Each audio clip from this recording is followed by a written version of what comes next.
Talk about how to change the world.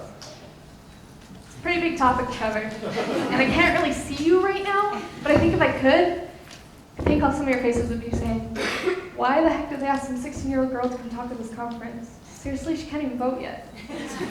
So I guess I should start by telling you a little bit about myself. My name's Samantha Terry. I grew up in a small town in Southern Alberta. I love spending time with my family and friends, and I'm absolutely in love with the game of basketball. Pretty much just your normal teenage girl. Except for the fact that when I was in grade 6, I started raising money to build a school in Nepal.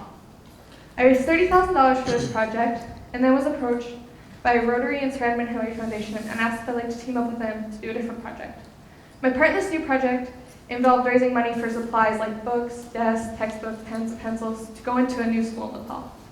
Things that we take for granted here in Canada. I'm not telling you these things to brag or to make you go, hey, maybe we should actually listen. I'm telling you this to show that even a normal person can make a big difference. Before we talk about how to change the world, you have to talk about why. When I was raising money for my first project, I was doing it through an amazing organization called Room to Read. When I was raising money and I started out, they asked me if I'd like to come and talk at one of their events in Calgary with the co-founder of this organization, John Wood. When I was listening to him talk, he said something that's always stuck with me. He said, life is like a lottery, and you got the winning ticket.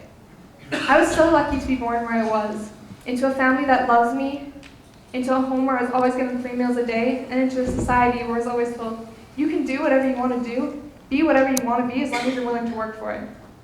I know that this is not the way that everyone in the world lives, and I just as easily could have been born into a place where I was not given the same opportunity as my brothers, always hungry and undereducated.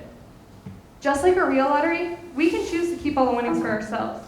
But I think that our good fortune was given to us to be shared. This project started out when I was visiting my grandparents, and we were watching a video on Room to Read. They were always showing me different stuff about the organizations that they supported. And when we were watching this video, my grandma paused the video halfway through, turned to me and said, wouldn't it be so cool if someone from your school built a school in Nepal? Just like any normal middle school girl, my first reaction was to roll my eyes. But as the night went on, I couldn't get this thought out of my head. The seed had been planted, and I don't think anyone knew what it was going to turn into. You know, I'm so lucky that I have the parents I did, because it might have been a little shocking for their 12-year-old girl to come home from a weekend at their grandparents and say, Mom and Dad, I need $30,000 to send to Nepal. But they supported this crazy dream, and I started writing letters to local businesses. This was okay, but I quickly learned how easy it was for someone to open up my letter, read it, go, hey, this is a really great idea, and then push it to the side and forget about it. I was then lucky enough to have one of the little ladies from my church come and ask me if I'd like to come and talk to her group of retired nurses. And I did, and I absolutely fell in love. I loved looking into these eyes of these ladies as I talked, and hoping that I would say something that would maybe plant a seed in one of them that would grow into something bigger. This is the most important thing. I raised more money talking for 10 minutes than I did sending out 50 business letters, but it was more than that. I found a way to turn what I love to do into a way to help others. That's the most important message that I can send across to anyone, is find what you love to do, what you're passionate about, and change it in a way to make the world a better place for someone else. You know, you can ask any of my teachers at school, I love talking. I love public speaking, and I love just talking to people one-on-one.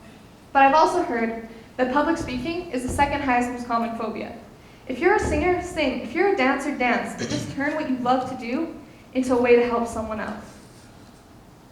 Dr. Seuss said, the more that you read, the more you will know. The more that you know, the more places you'll go.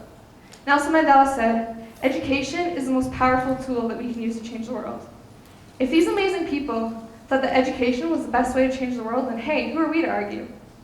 I chose to build a school in Nepal because I thought that was the best way to make a long-lasting difference in a country like that. I think there's two types of education that we need to focus on. The first is basic education of kids who don't have it. There's so many positive influences of building a school in a country like Nepal. First of all, the kids who couldn't afford to go to school now can, but it's so much more than that. The kids who could have afforded to go to school sometimes had to be sent away or move away from their parents in order to get an education. By keeping the school at home, every day these kids come home and they tell their parents what they've learned. Not only their school lessons like about math and science, but also the life lessons you've learned. So you can see how by building a school in the community, we're not only educating generations to come, but we're also educating generations past. And for those generations to come, now they have the ability and all the knowledge that they need to go and fulfill their dreams. And even if their dreams aren't to become doctors and lawyers and engineers, they'll still be able to get a job with a high enough paying wage so that one day when they have a family, they can support their family. And then their kids are going to grow up with an education, get a job, and be able to support their kids, who will grow up and get an education, and be able to support their kids. You can see how this cycle of education is going to crush the cycle of poverty. The second type of education that we need to focus on is the education of our kids here at home. When I started my second project, I was really excited, but I said I only want to do it if I could do it by talking to kids. With my first project, I was lucky enough to be able to talk in a couple of different schools, and I absolutely love talking to kids. It was a lot harder than you would have thought to get into schools, and in a couple of situations, we were actually told that what I was doing didn't fit in our curriculum. I didn't understand this. How could teaching people that they can make a difference and that the little bubble we live in isn't the whole world is not part of our curriculum? I was so lucky to be born in the family I was, because growing up, I was always taught that helping others wasn't a choice, it's just what you do. Whether that meant opening the grocery store door for the little old lady carrying bags, or donating the mandatory third of our allowance to charity, helping others was just a part of our life. This isn't the way that everyone's raised, and I think that if we expect the kids to grow up to be good global citizens, we have to show them how. I honestly believe that the first generation that has shown that they can make a difference will be the generation that does. You know, talking to kids and adults is so different. When you talk to adults, they always ask me questions with their head. Like, what's the overhead of this organization? Or where's my money going to? These are important questions, and they're questions that I've learned to ask when I'm finding places to donate my own money. But when kids ask me questions, they always ask me questions straight from their heart. More often than not, the question I get asked by kids is, what can I do to help now? Just take a moment and imagine how different the world would be if you approached every situation in your life with that sentence. Don't think about, well, I'm already doing this, or I really don't have time for that. What can I do to help right now? So there's good news and bad news out of all this. The good news is, or the bad news is, there's so much to do in the world, and you alone can't do it all. There are 7 billion people on this planet, and you're not going to be able to help every one of them. The good news is, even though you can't change the world, you will always have the ability to make someone else's life better. And maybe by helping that one person, you're changing the whole world for them. Thank you.